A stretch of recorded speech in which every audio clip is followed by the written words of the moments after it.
Millennium challenge कर्पोरेसनसँग सम्बन्धित कागजातहरू यो प्रतिनिधि सभामा सबै पेश गरिएका छैनन्। एउटा सम्झौता मात्रै पेश गरिएको छ। सम्झौता अनुमोदन नहुँदै तत्कालीन मन्त्रीबाट कार्यान्वयन सम्झौता जुन गरिएको छ त्यसको प्रतिलिपि यहाँ पेश गरियोस्। त्यो कुनै सामरिक कुरासँग जोडेर आउनु हुँदैन। त्यो कुनै हाम्रो देशको कानुन मिच्ने, हाम्रो स्वाधीनतालाई कमजोर बनाउने, हामीले कसैबाट निर्देशित हुनुपर्ने, हाम्रो भूमि कब्जा हुने एउटा कम्पनीको अधीनमा भन्ने बेला 5 वर्ष भनिएको छ। मैले त्यसका अरू प्रावधानहरू हेरेँ। त्यो अनन्तकालसम्म जहाँ जहाँ त्यो प्रसारण लाइन जान्छ त्यो भूमि एउटा कम्पनीको कब्जामा जान्छ। त्यो प्रसारण लाइनमा नेपाल सरकारले त छुनुसम्म पाउँदैन। म ती प्रावधानहरू यो सम्मानित सदनमा मलाई अनुमति दियो भने म पढेर सुनाउन सक्छु। हाम्रो नदी नालादेखि पर्वतराज हिमालयसम्म का जुन निहित संसाधन छन् हामीले च्याउन पनि भएको छैनौँ। हामीलाई त विदेशी डलरको मात्रै भोग छ, खोजी छ। यो ठुलो सांस्कृतिक विषय छ, राजनीतिक विषय मात्र छैन। त त्यता जाने समयले मलाई छैन। अहिले म के भन्न चाहन्छु भने भारत, चीन, संयुक्त राज्य अमेरिका, अर्को शक्तिका रूपमा आकाङ्क्षी अनेकानेक राष्ट्र, युरोपियन युनियनदेखि जापानसम्म, ती देशमा विदेश नीतिका सिलसिलामा यत्रो ज्यादा तथ्यहीन र उग्र मतभेद हुन्छ। सानो प्रश्न छ, चाहे अमेरिका हेर्नुहोस्, चाहे भारत हेर्नुहोस्, चाहे चीन हेर्नुहोस्, ठिक छ बेठिक छ, उनीहरूको जे दृष्टिकोण छ नेपालप्रति आफ्नो दृष्टिकोण छ। प्रतिनिधि सभाका सम्पूर्ण सदस्यहरूले त्यसको अध्ययन गर्न पाउनुपर्छ। त्यति मात्र होइन, त्यो सँगसँगै गरिएका अरू थुप्रै सम्झौताका प्रतिलिपिहरू छन्। ती प्रतिलिपिहरू प्रतिनिधि सभाका प्रत्येक सदस्यहरूले अध्ययन गर्न पाउनुपर्छ। हामी कुनै पनि देशसँग सुमधुर सम्बन्ध कायम राख्न चाहन्छौँ, तर देश ठुलो हुन सक्दछ, सानो हुन सक्दछ। हाम्रो सार्वभौम सत्ता कसैको भन्दा सानो हुन सक्दैन। हामी समानताको आधारमा, पारस्परिक हितको आधारमा आफ्नो कूटनीति र अन्तर्राष्ट्रिय सम्बन्ध सञ्चालन गर्न चाहन्छौँ। त्यसकारण अहिले जुन मिलेनियम च्यालेन्ज कर्पोरेसनसँगको सम्झौताको बारेमा फेरि चर्चा भएको छ, म सम्मान्य सभामुख मार्फत सम्पूर्ण प्रतिनिधि सभाका मान्य सदस्यहरू समक्ष हामी कुनै पनि देशबाट कुनै रकम लिएर कालान्तरमा हाम्रो देशको भूमि अनन्तकालको लागि कम्पनीको नाममा कुनै देशको अधीनमा जाने, प्रसारण लाइनको नाममा त्यो प्रसारण लाइन अनन्तकालसम्म कुनै देशको अधीनमा जाने, सम्पूर्ण बौद्धिक सम्पत्तिमाथि नेपालको कुनै पनि अधिकार नहुने। भर्खरै अमेरिकी राजदूत महोदयबाट एउटा टेलिभिजन अन्तर्वार्तामा यो हाम्रो अनुदान होइन लगानी हो भनेर उहाँ स्वयंले भनेको कुरा प्रसारित भएको छ। लगानी हुन सक्दछ कुनै पनि देशको, मेरो त्यसमा आपत्ति होइन। हाम्रो अन्तर्राष्ट्रिय लगानी सम्बन्धी कानुन छ, व्यवस्था छ, प्रणाली छ। त्यो प्रणाली अन्तर्गत त्यो कुरा हुन सक्दछ, तर हाम्रो संविधानमाथि कुनै अरू देशको कानुन माथि हुन सक्दैन। लोकतन्त्र भनेको 5 वर्षको चुनाव मात्र होइन। लोकतन्त्र भनेको लेख्ने बोले आजादी मात्र पनि होइन।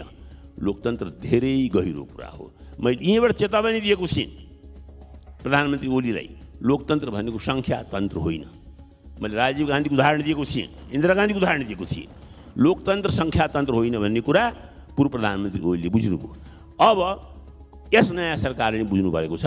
लोकतन्त्रको मर्यादालाई राख्दै, लोकतन्त्रको मर्ममा पुग्दै लोकतन्त्रलाई बढीभन्दा बढी र्याडिकल जनमुखी कसरी बनाउने। मान्य सदस्यहरू, विशेष समयमा बोल्नका लागि दलीय आधारमा मान्य सदस्यहरूको नाम प्राप्त हुन आएको छ। म उहाँहरूलाई बोल्न समय दिन्छु। सर्वप्रथम मान्य श्री डाक्टर भीमबार रावल, समय 8 मिनट। यसपछि मान्य श्री प्रदीप गिरी।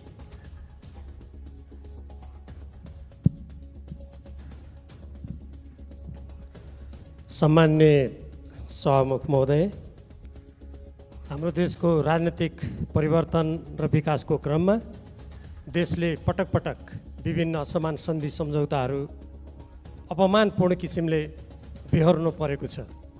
2007 सालदेखि यताका विभिन्न राजनीतिक घटनाक्रमहरूमा हामीले त्यस्ता कुराहरू भोगेका छौँ।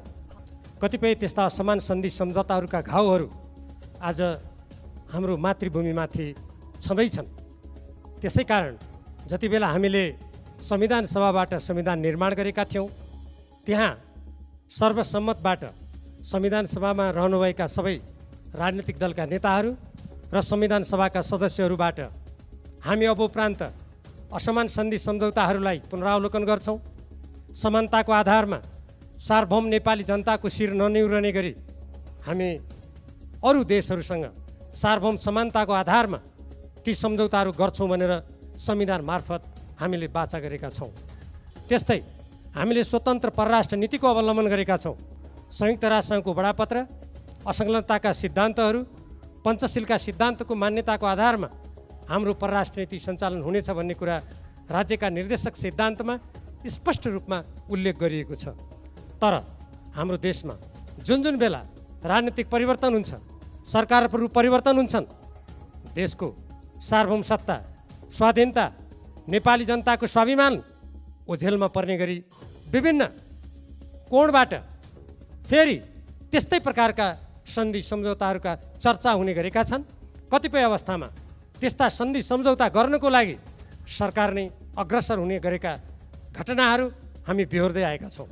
यो प्रसङ्ग भर्खरै यो प्रतिनिधि सभासँग सम्बन्धित र विभिन्न राजनीतिक दल सरकारसँग सम्बन्धित एउटा सम्झौताको चर्चा सुन्नमा आएको छ। फेरि त्यो हो अमेरिकी मिलेनियम च्यालेन्ज कर्पोरेसनसँगको नेपाल सरकारले गरेको सम्झौता। म यहाँबाट सम्मान्य सभामुख महोदय, यो सम्मानित सदन र सम्पूर्ण देशभक्त नेपालीहरूलाई भन्न चाहन्छु, त्यो सम्झौता जुन प्रतिनिधि सभामा प्रस्तुत भएको छ त्यो सँगसँगै अरू थुप्रै गोप्य सम्झौताहरू भएका छन्। मैले तत्कालीन नेपाल कम्युनिस्ट पार्टी नेकपाबाट गठित पूर्व प्रधानमन्त्री झलनाथ खनालजीको संयोजकत्वमा जुन कार्यदल बनेको थियो त्यहाँ रहँदा धेरै जस्तो सम्झौताहरू पढ्ने अवसर पाएँ, तर केही सम्झौताहरू अझै प्राप्त हुन सकेनन्। उदाहरणको रूपमा जब प्रतिनिधि सभामा त्यो सम्झौता अनुमोदन भएको छैन भने त्यसको कार्यान्वयन सम्झौता कसरी हुन्छ? सम्झौता अनुमोदन नभई नुवाकोटका ती जग्गाहरू अधिग्रहण कसरी हुन्छन्? त्यसको कार्यालय कसरी खुल्छ? र एउटा 5 तारे होटलमा त्यसको कार्यालय खुलेर नेपाली जनताको राजस्वबाट, टेलिभिजन र रेडियोबाट त्यो अनुदानको प्रशंसाको गीत गाउने कुरा कसरी हुन्छ? सबभन्दा पहिले नेपाली जनताको सार्वभौम अधिकारको अभ्यास गर्ने यो संसदले त्यसको बारेमा निर्णय गर्नुपर्छ, तब मात्र त्यसको कार्यान्वयन सम्झौता हुन्छ। कसरी अरू त्यसका कार्यालयहरू कसरी खुल्छन् तब हुनुपर्ने हो। यसबाट के देखिन्छ भने जसरी पूर्व प्रधानमन्त्रीहरूबाट केही समय अगाडि नेपालमा बाह्य हस्तक्षेपतर्फ सङ्केत गर्दै एउटा वक्तव्य प्रकाशित भएको थियो, यो गतिविधि सम्भवतः उहाँहरूको वक्तव्यले सङ्केत गरिनुपर्ने एउटा नमुना हो।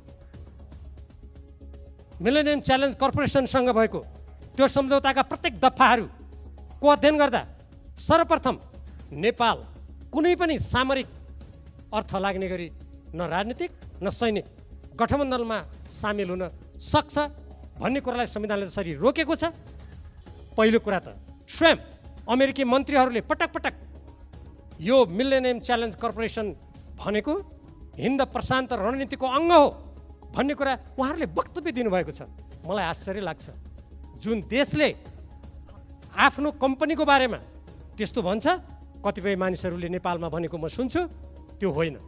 अमेरिकन मन्त्रीहरू आधिकारिक हुन् कि त्यसको कुनै व्याख्याता नेपालमा बस्ने कुनै नेपाली त्यसको व्याख्याता हुनसक्छ, पहिलो कुरा। दोस्रो कुरा, देशमा भएका कतिपय व्यवस्थाहरू नेपालको संविधानसँग बाँच्छन्, नेपालको कानुनसँग बाँच्छन्, नेपालको हाम्रो अरू देशसँग जसरी हामीले पारस्परिक समानताको आधारमा ऋण लिनुपर्ने कुरा, अनुदान लिनुपर्ने कुरालाई जसरी व्यवस्थित गर्नुपर्ने हो व्यवस्थित गर्दै आएका छौँ, त्योसँग बाँच्छन्। मैले यो कुरा भनिरहँदा कुनै देश विशेषसँग नेपालको कूटनीतिक सम्बन्ध सुमधुर हुनु हुँदैन, कुनै अमुक देशसँग अनुदान लिँदैन पनि मेरो भनाइ होइन। हामी चाहे अमेरिकासँग लिउँ, चाहे हाम्रा छिमेकी भारत चीनसँग लिउँ, वा हामी अरू कुनै देशसँग लिउँ, त्यो हामी नेपाली जनताको सार्वभौम अधिकारमाथि आँच पुर्याउने किसिमको हुनु हुँदैन। कुनै प्रकारको सामरिक गठबन्धनमा त्यसले हामीलाई घिसार्ने किसिमको हुनु हुँदैन। 1962मा हाम्रा दुई छिमेकीहरूको बिचमा लडाइँ भयो, त्यो बेलामा नेपालमा अहिलेको जस्तो बहुदलमा आधारित लोकतान्त्रिक प्रणाली थिएन, तैपनि हाम्रो देश कुनै पनि पक्षमा संलग्न भएन। नेपालले आफ्नो तटस्थलाई कायम गर्यो। आज हामी विभिन्न राजनीतिक दल, जनताबाट निर्वाचित, जनताप्रति उत्तरदायी, यो देशको स्वाधीनता मातृभूमिको रक्षाको लागि शपथ खाएका कटिबद्ध नेताहरू र प्रतिनिधि सभाका सदस्यहरू छौँ। यस्तो स्थितिमा मिलेनियम च्यालेन्ज कर्पोरेसनसँग सम्बन्धित कागजातहरू यो प्रतिनिधि सभामा सबै पेश गरिएका छैनन्, एउटा सम्झौता मात्रै पेश गरिएको छ। सम्झौता अनुमोदन नहुँदै तत्कालीन मन्त्रीबाट कार्यान्वयन सम्झौता जुन गरिएको छ त्यसको प्रतिलिपि यहाँ पेश गरियोस्। प्रतिनिधि सभाका सम्पूर्ण सदस्यहरूले त्यसको अध्ययन गर्न पाउनुपर्छ। त्यति मात्र होइन, त्यो सँगसँगै गरिएका अरू थुप्रै सम्झौताका प्रतिलिपिहरू छन्। ती प्रतिलिपिहरू प्रतिनिधि सभाका प्रत्येक सदस्यहरूले अध्ययन गर्न पाउनुपर्छ। हामी कुनै पनि देशसँग सुमधुर सम्बन्ध कायम राख्न चाहन्छौँ, तर देश ठुलो हुन सक्दछ, सानो हुन सक्दछ। हाम्रो सार्वभौम सत्ता कसैको भन्दा सानो हुन सक्दैन। हामी समानताको आधारमा, पारस्परिक हितको आधारमा आफ्नो कूटनीति र अन्तर्राष्ट्रिय सम्बन्ध सञ्चालन गर्न चाहन्छौँ। त्यसकारण अहिले जुन मिलेनियम च्यालेन्ज कर्पोरेसनसँगको सम्झौताको बारेमा फेरि चर्चा भएको छ, म सम्मान्य सभामुख मार्फत सम्पूर्ण प्रतिनिधि सभाका मान्य सदस्यहरू समक्ष हामी कुनै पनि देशबाट कुनै रकम लिएर कालान्तरमा हाम्रो देशको भूमि अनन्तकालको लागि कम्पनीको नाममा कुनै देशको अधीनमा जाने, प्रसारण लाइनको नाममा त्यो प्रसारण लाइन अनन्तकालसम्म कुनै देशको अधीनमा जाने, सम्पूर्ण बौद्धिक सम्पत्तिमाथि नेपालको कुनै पनि अधिकार नहुने। भर्खरै अमेरिकी राजदूत महोदयबाट एउटा टेलिभिजन अन्तर्वार्तामा यो हाम्रो अनुदान होइन लगानी हो भनेर उहाँ स्वयंले भनेको कुरा प्रसारित भएको छ। लगानी हुन सक्दछ कुनै पनि देशको, मेरो त्यसमा आपत्ति होइन। हाम्रो अन्तर्राष्ट्रिय लगानी सम्बन्धी कानुन छ, व्यवस्था छ, प्रणाली छ। त्यो प्रणाली अन्तर्गत त्यो कुरा हुन सक्दछ, तर हाम्रो संविधानमाथि कुनै अरू देशको कानुनमाथि हुन सक्दैन। आजसम्म भएका विभिन्न द्विपक्षीय सम्बन्धमा अनुदान या ऋणका कुराहरू के यो प्रतिनिधि सभामा अनुमोदित भएका छन्? के त्यसलाई यहाँ पेश गरिएको छ? कतिपय मान्छे भन्छन् होइन, यस सम्बन्धी कुराहरू कतिपय अन्तर्राष्ट्रिय कानुनबाट निर्दिष्ट हुनुपर्ने हुनाले त्यो भएको। म कानुनको विद्यार्थी पनि हो। सभामुख महोदय, यहाँ भएका सबै मान्य सदस्यहरू स्वयं कानुन निर्माता हुनुहुन्छ।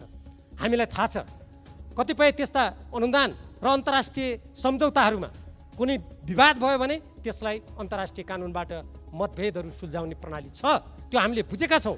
तर त्यसको अर्थ नेपालमा एउटा कार्यालय खोलेर नेपाल सरकारको सचिवलाई त्यसको निर्देशक समितिको प्रमुख बनाएर निजले कुनै विदेशीको कम्पनीबाट दैनिक निर्देशन लिनुपर्ने कुरा कुनै स्वाभिमानी स्वतन्त्र स्वाधीन देशलाई सुहाउने कुरा होइन।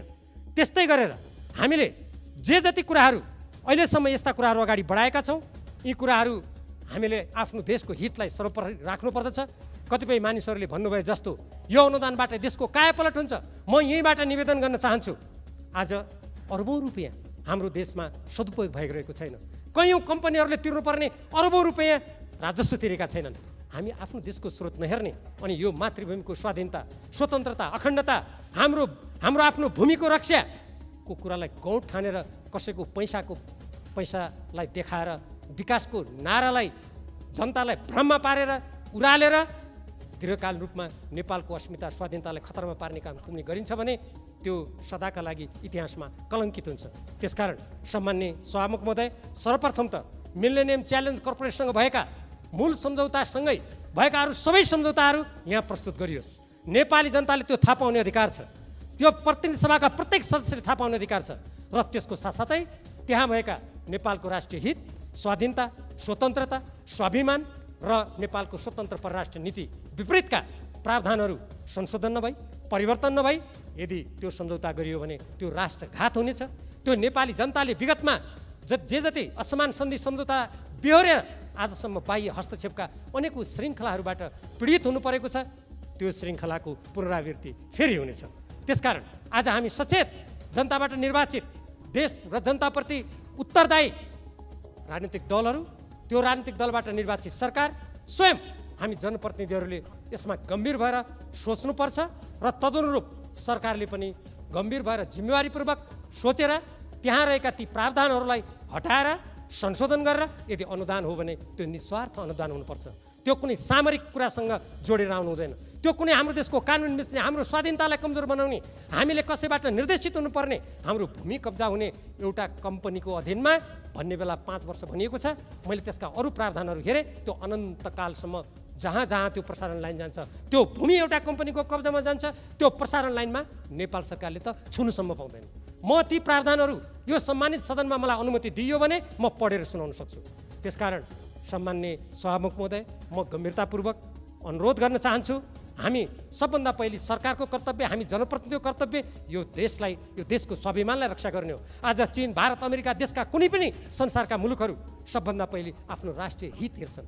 राष्ट्रिय हितको अधीनमा, राष्ट्रिय स्वार्थको अधीनमा राजनीतिक दलका स्वार्थहरू हुन्छन्, व्यक्ति नेताहरूका स्वार्थ हुन्छन् र प्रत्येक राजनीतिक कर्मीका स्वार्थ हुन्छन्। हाम्रो देशमा विगतमा त्यो कुरालाई व्यावहारिक रूपमा प्रभावकारी रूपमा कार्यान्वयन नगर्दा हामी धेरै प्रताडित भइसक्यौँ। अब आजको हाम्रो पुस्ता र भोलि आउने पुस्ता यसरी प्रताडित हुन नपरोस्, यसतर्फ हामी सबैले गम्भीर रूपमा सोचौँ, बुझौँ र देशको हितलाई सर्वोपरि राखेर मात्रै पाइला चालौँ भनेर म सम्माननीय सभामुख महोदय मार्फत नेपाल सरकार र सम्बन्धित सबैलाई हार्दिक आग्रह गर्न चाहन्छु। धन्यवाद।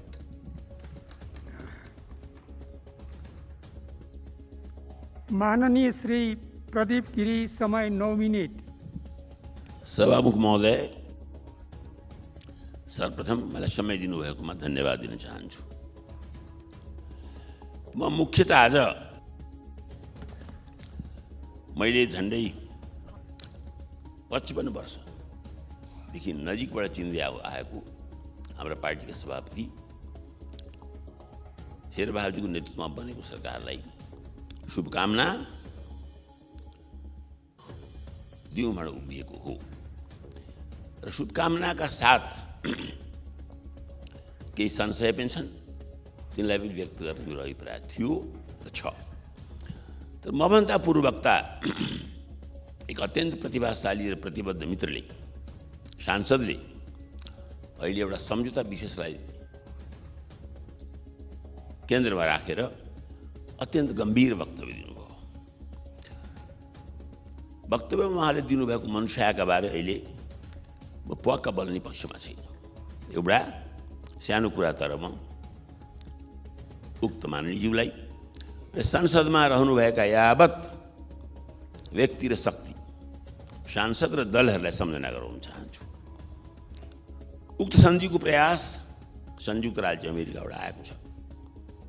यस्तो कुनै अर्को प्रस्ताव कुनै दिन हिन्दुस्तानबाट आउला अथवा आइसकेको होला, चीनबाट आउला अथवा आइसकेको होला।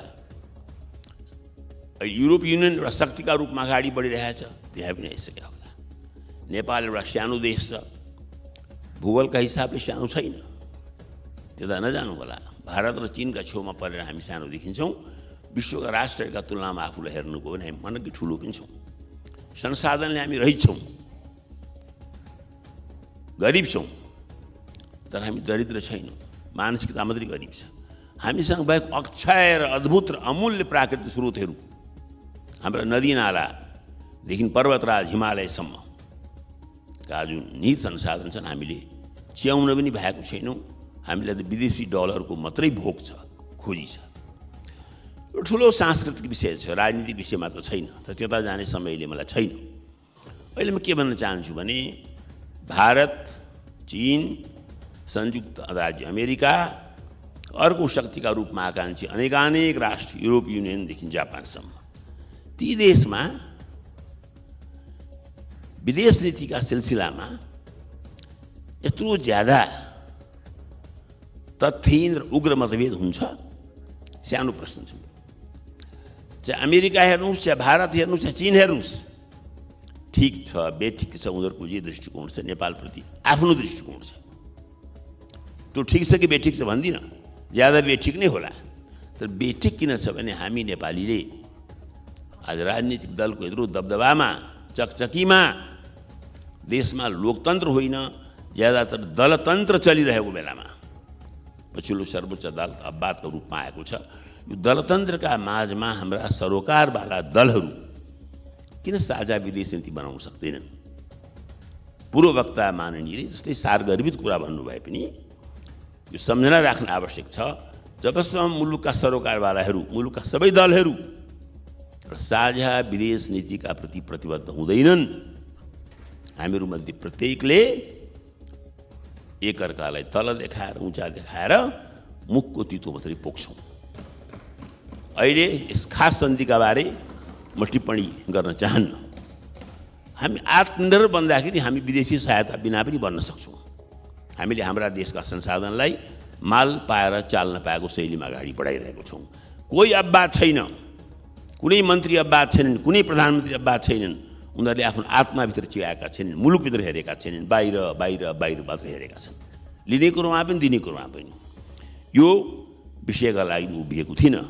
तर बडो विचारोत्तेजक ढङ्गबाट जिम्मेदार नेकपा एमालेको मित्रले यो कुरा भन्नुभएपछि मलाई ती कुरा भन्न मन लाग्यो र लामो समयदेखि बारम्बार विभिन्न मञ्चबाट भनिराखेको छु, पहिले हामी साझा दृष्टिकोण बनाऊँ भारतका प्रति, चीनका प्रति, अमेरिकाको प्रति, अनि कुन सन्धि खारेज गर्ने, कुन नगर्ने, कुन नराख्ने गरौँला। यो राष्ट्रिय नीतिको प्रश्न हो सभामुख महोदय। म उभिएको मूल कारण के थियो भने प्रधानमन्त्री शेरबहादुरलाई शुभकामना र बधाई पनि दिन, सँगसँगै उहाँलाई सम्झना गराउन, सानो कुरा सम्झना गर्नु होला। दोस्रो जनआन्दोलनको उपलब्धि, दोस्रो आन्दोलनको जनादेशका बेलामा हाम्रा तत्कालीन पार्टी सभापति गिरिजाप्रसाद कोइराला प्रधानमन्त्री हुनुहुन्थ्यो। उहाँको नेतृत्वमा नै 64 को अन्तरिम संविधान बन्यो। त्यस अन्तरिम संविधानका वाहक परिचालक संवाहक को थिए त? सबै त्यो अनुहार मोटामोटी रूपमा अहिलेको सरकारमा सामेल छन्। दीर्घकालीन सशस्त्र जनसङ्घर्ष थाल्नु भएर अन्ततः 12 बुँदे सम्झौतामा पुग्नुभएका नेकपा माओवादीका नेता सभामुख समेत त्यस्ता नेतृत्वमध्ये हुनुहुन्थ्यो। मधेस आन्दोलनका नाउँमा अन्तरिम संविधानलाई चुनौती दिने अर्का नेता एमाले पनि सहयात्री थियो। तर एमालेको त्यस समयको नेतृत्व र कदाचित अहिले पनि कार्यकर्ता पङ्क्तिमा टाउको गन्दा सांसदभन्दा बढी हैसियत राख्ने वर्तमान यस गठबन्धनका सहयोगी पूर्व प्रधानमन्त्री कमरेड माधव नेपाल सबै यहाँ छन् अहिले। सँगसँगै दलको तानाशाहीभन्दा माथि उठेर विवेक प्रयोग गर्ने कतिपय स्वतन्त्र सांसद पनि। किन यो गठबन्धन किन? पञ्चायत कालमा चल्थ्यो मिलिजुली खान होइन भने यस गठबन्धनका प्रत्येक स्टेक होल्डरले, प्रत्येक सहभागीले छातीमा हात राखेर सम्झिनु पर्यो, गणतन्त्रको घोषणापछि अथवा संविधानको निर्माणपछि पनि बितेका वर्षहरूमा किन आम जनतालाई लागेन बल्ल हाम्रो पालो आएछ। लाखौँको रूपमा चप्पल लगाएर सडकमा उत्रिने नेपाली जनतालाई किन लागेन एहे अब त नयाँ नेपालको सुरुवात भएछ। यस मोर्चाका सबै सङ्गठकले, खास गरी अध्यक्ष प्रचण्डले, नेता बाबुराम भट्टराईले, उपेन्द्र यादवले, आदरणीय कमरेड माधव नेपालजीले सबैले सोच्नु पर्यो विगत 10 वर्ष कसरी गएछ त? यो सपनामा गयो के भएको थियो त? मैले यो व्यङ्गात्मक शैलीमा भनेको छैन, स्वप्नद्रष्टामध्ये म पनि हो। मुख्य कुरो के थियो माग? उर्दूमा एउटा प्रसिद्ध राम्रो कविता छ, पाकिस्तानको समस्यालाई लिएर त्यहाँका कवि फैज अहमद लेखेको, जुन बिहान होला भने हिँडेथ्यौँ हामी त्यो बिहान त्यो रहन्छ। अर्कै पो समय आएछ त। हिंदी के कवि ने बनाए छन्, कहाँ तो वादा था चिराग हर घर के लिए, लेकिन पूरे शहर को भी चिराग मैसर नहीं। पण आम जनता में जो असन्तोष आएको छ, नागरिक आन्दोलन फेरि तात्तै हिँडेको छ, त्यसलाई बिर्सेर सर्वोच्च अदालतका विगतका 2 फैसलामा रमाउने काम नगर्नुहोस्।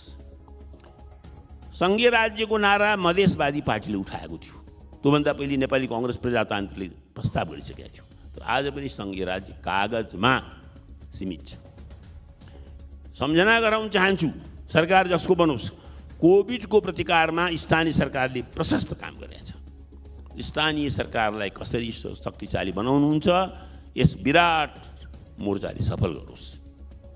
ठीक त्यस्तै अहिले पनि संघीय राज्यलाई चाहिने खालको निजामती ऐन, प्रहरी ऐन बनेको छैन। यो सरकारले त्यो काम गरोस्। कोभिडका बारेमा खोप प्रधानमन्त्री भनिसक्नुभयो, त्यसको लागि उहाँलाई धन्यवाद छ। तर साथीहरूमा जुन एक प्रकारको असन्तोष, निराशा सत्ताधारी पङ्क्तिमा आइरहेछ, त्यसमा उहाँले ध्यान दिनुपर्छ। यो अवश्य हो कि वर्षौँदेखि बिग्रिएको व्यथिति एकै दिनमा केही गर्न सकिँदैन। त्यस्तै हामीले प्रधानमन्त्री वा सरकारको बारे फैसला गर्दा 100 दिनलाई हनीमुन भन्छन्, त्यसलाई पनि ध्यान दिनुपर्छ होला। मुख्य कुरो हाम्रो लक्ष्य के हो, हाम्रो मन्जिल के हो? मुख्य लक्ष्य र मन्जिल भने के छ भने हामीले बडो सकस गरेर, बडो प्रयास गरेर यस संविधानलाई जोगाएका छौँ। याद रहोस् सभामुख महोदय, म तो एक्लो सांसद हो नेपाली कांग्रेसभित्रबाट जसले यस संविधानका अन्तर्विरोध, यस संविधानको विसङ्गति यहाँसम्म कि भाषागत त्रुटि समेतसँग आपत्ति जनाएर संसदको अन्तिम दिनमा मैले बहिष्कार गरेको थिएँ।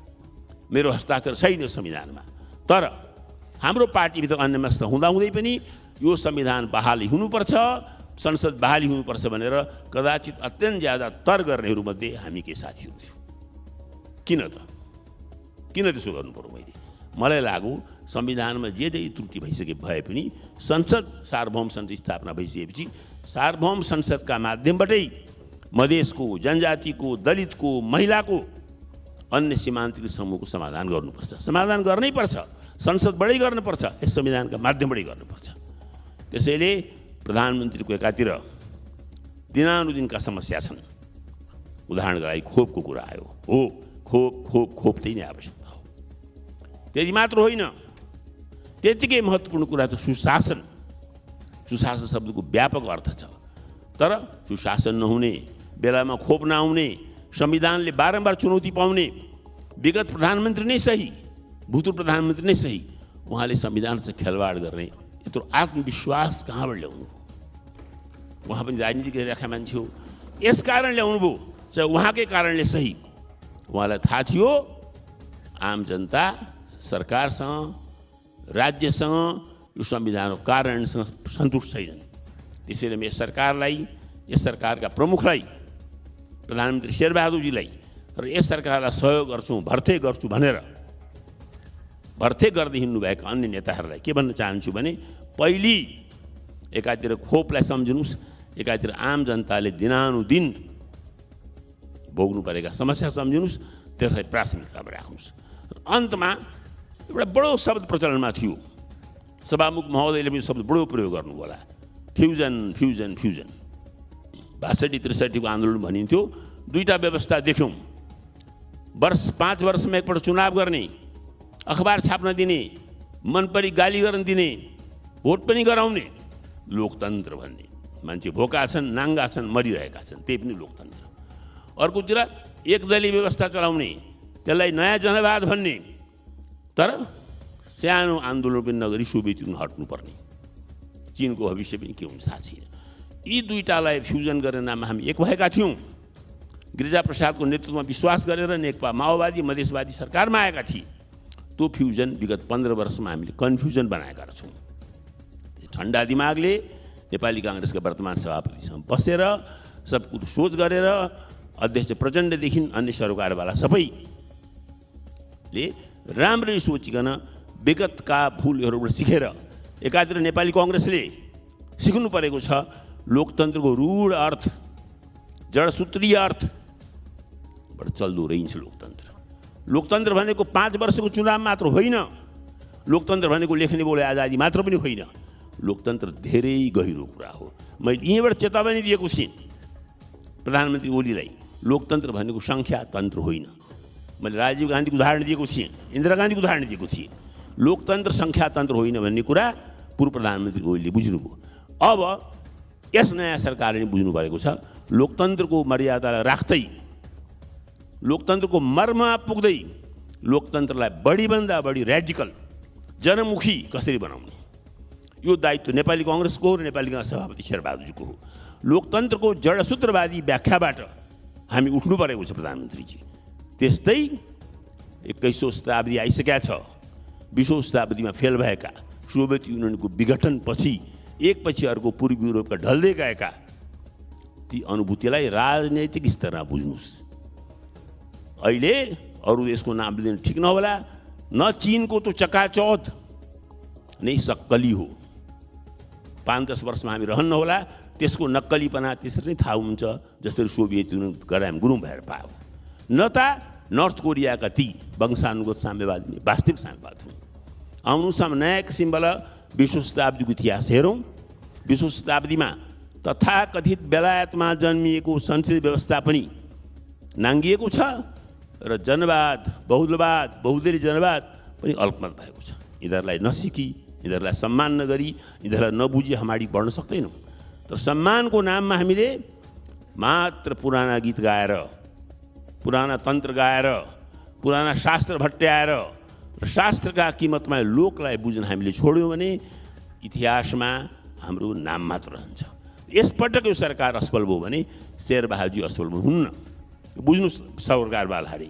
यसपल्ट असफल भयो भने कदाचित संविधान असफल हुन्छ। संविधान असफल भएर पनि के बिग्दैन, व्यवस्था असफल हुन्छ। व्यवस्था असफल हुनु भनेको सोच्दा मात्र पनि कहाली लाग्छ मलाई। संविधानमा हस्ताक्षर नगरेको एक व्यक्तिमध्ये म भन्दैछु कि बाटो अर्को देख्दिनँ म, त्यसैले संविधान रक्षा गर्नुमा अग्रपङ्क्तिमा आएर बोलेको हुँ, लेखेको हुँ। अब अहिले टिप्पणी गर्ने पक्षमा छैन। एउटा मित्रले हनीमुनको कुरा गर्नुभयो, हो हनीमुन 100 दिन लाग्छ। 100 दिनभन्दा बढी समय लिनुहोस्, आफ्ना लक्ष्यका बारे स्पष्ट हुनुहोस्। वर्षौँ पहिले यसरी नै सदनबाट बोल्दै मैले तत्कालीन प्रधानमन्त्री मनमोहनजीलाई भनेको थिएँ र काङ्ग्रेसी मित्रलाई सम्झाएका थिएँ, मनमोहनजी भर्खर प्रधानमन्त्री हुनुभएको छ, हेर्दै जाउँ न, नाच्यौँ। त्यस सिलसिलामा मैले भनेको थिएँ, हम अभी से किस तरह बेवफा उनको कहें, मंजिल की बात है रास्ते में क्या कहें। यो गठबन्धनलाई पनि आजै आलोचना गर्न चाहन्न म। यस गठबन्धनले आफ्नो लक्ष्य पुरा गरोस्, यो मेरो शुभकामना छ। यसका लागि खास गरी शेरबहादुरजीले आफ्ना नेतासँग शिक्षा लिएर, गिरिजाप्रसाद उदाहरण लिएर, गिरिजाप्रसादले जसरी जाँदा जाँदै जङ्गलमा रहेका हिंसावादीलाई मूलधारामा ल्याउनु भयो, प्रतिपक्षको नेता भएर पनि यस संविधान अन्तर्गत प्रधानमन्त्री रहेर पनि संविधानको मर्म नबुझ्नुभएका पूर्व प्रधानमन्त्री, संविधानको संरक्षक भएर रहनुभएका पूर्ण राष्ट्रपतिलाई पनि हामीले कसरी बढीभन्दा बढी संविधानवादको शिक्षा दिने, यो हाम्रो सबभन्दा ठुलो लक्ष्य हो। ठुलो लक्ष्य आफ्नो ठाउँमा हुन्छ, ठुलो लक्ष्य भन्दैमा दैनिक समस्याबाट मुख चोर्न पाइँदैन। कोभिडका बारेमा कृपया ठोस कदम चाल्नुहोस् र चाँडैभन्दा चाँडै आम जनताले जिन्दाबाद भन्ने खालको मन्त्रीमण्डल बनाएर दुनियाँलाई देखाउनुहोस्। मेरो हार्दिक धन्यवाद छ। यो सरकारको सफलता, यो सरकारको नेतृत्वमा चुनाव होस् भन्ने अभिलाषालाई म शब्दमा व्यक्त गर्न सक्दिनँ। सभामुखका माध्यमबाट सरकारलाई म कुरा सुनाउन चाहन्छु। धन्यवाद सभामुख महोदय।